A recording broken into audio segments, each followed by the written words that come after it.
आज आपण चविष्ट आणि पौष्टिक असा महाराष्ट्रातील पारंपरिक पदार्थ चोंगा करूया।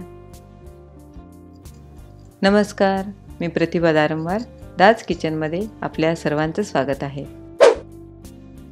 अशाच वेगवेगळ्या रेसिपींसाठी माझ्या चॅनलला सबस्क्राइब करायला विसरू नका। व्हिडिओच्या खाली असं लाल बटन असेल तर तुम्ही ते क्लिक करा आणि असं ग्रे असेल तर तुम्ही ऑलरेडी सबस्क्राइब केलेलं आहे। हे एक बाउल गव्हाचं पीठ घेतलेलं आहे। यामध्ये 1 टेबलस्पून तेल टाकून थोडंसं मीठ टाकून घट्ट मळून घेऊ।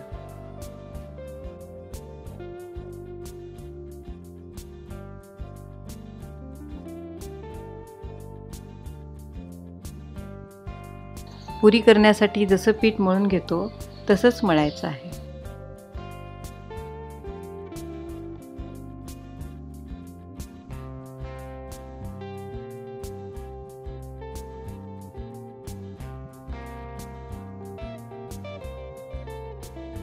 पीठ मळून झालेलं आहे। 5 मिनिट झाकून ठेवू। तोपर्यंत यासाठी लागणारा पाक करून घेऊ। हा 1 कप गूळ घेतलेला आहे।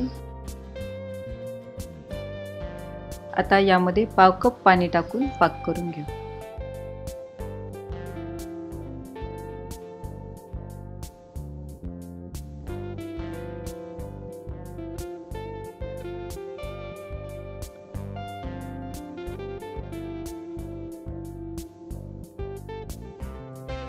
गूळ विरघळलेला आहे।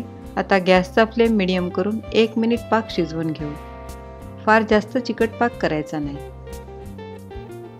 पाक शिजवताना जर घट्ट झालाच तर थोडंसं पाणी टाकून 1 उकळी काढायची, म्हणजे पाक पातळ होईल।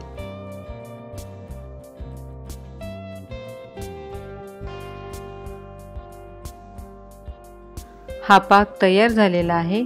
गॅस बंद करून गाळून घेऊ, म्हणजे यातला काही कचरा वगैरे असेल तर निघून जाईल।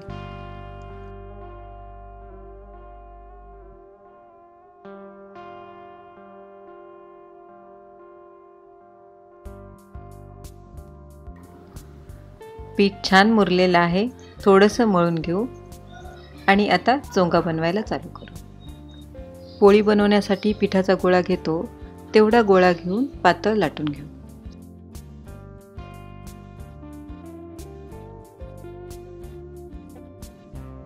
आता यावरती तेल लावून घेऊ।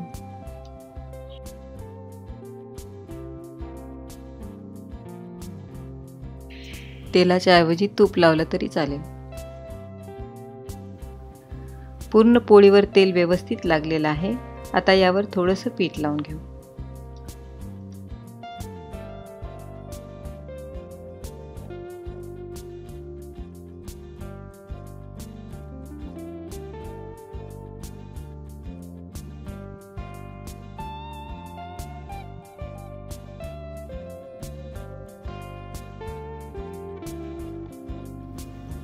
याचा असा घट्ट रोल करून घ्यायचा आहे, यामुळे चोंगा भाजताना फुगत नाही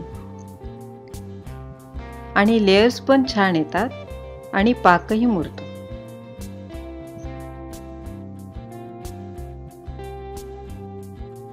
आता हा थोडासा जाडसर लाटून घेऊ।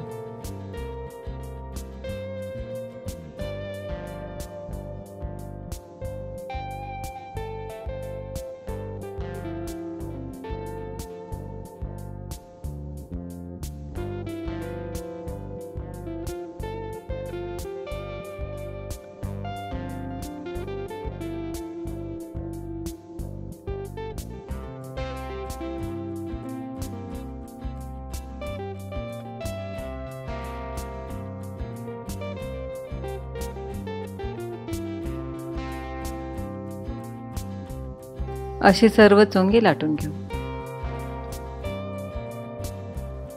तवा गरम झालेला आहे। गॅसचा फ्लेम लो करून चोंगा भाजून घेऊ।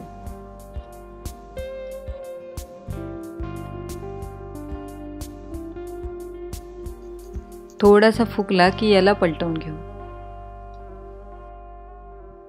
गॅसचा फ्लेम लो टू मीडियम करत चोंगा छान खरपूस भाजून घ्यायचा आहे।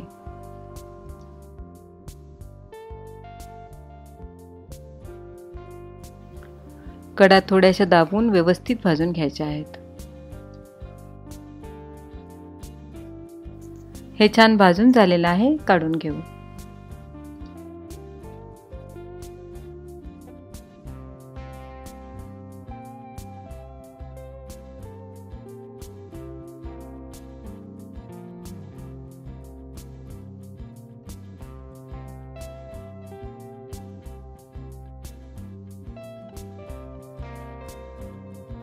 असे सर्व खरपूस भाजून घ्यायचे आहेत।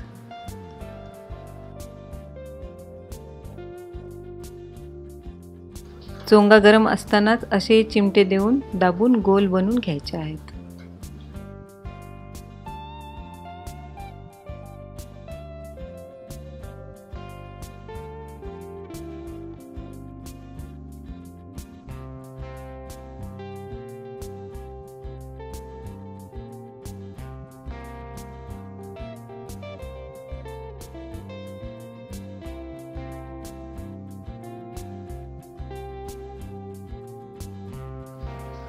असं बनवून घेतल्यामुळे यामध्ये गुळाचा पाक छान मुरतो आणि बाहेर येत नाही।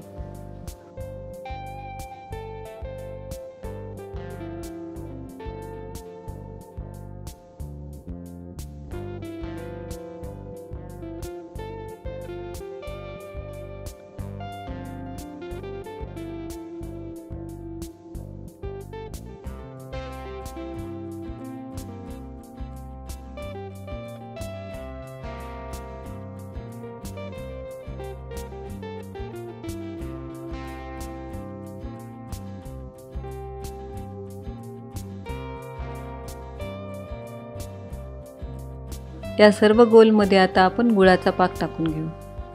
बरोबर त्या गोलच्या मध्ये आपल्याला गुळाचा पाक टाकायचा आहे। याऐवजी तुम्ही साखरेचा पाक सुद्धा टाकू शकता।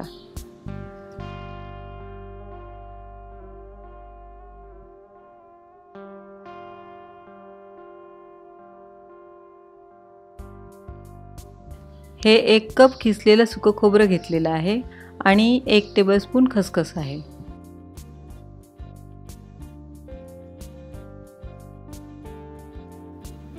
यावरती असं मस्त भरपूर टाकून घ्यायचं आहे। तुम्ही तुमच्या आवडीप्रमाणे यावरती ड्राय फ्रूट्स आणि इलायची पावडर पण टाकू शकता।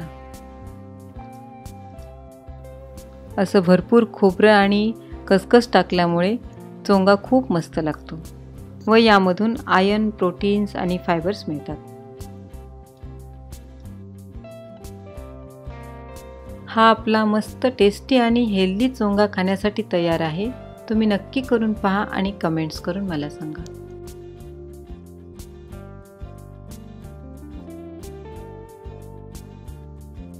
तुम्हाला ही रेसिपी आवडली असल्यास लाईक करा, शेअर करा आणि सबस्क्राईब करायला विसरू नका।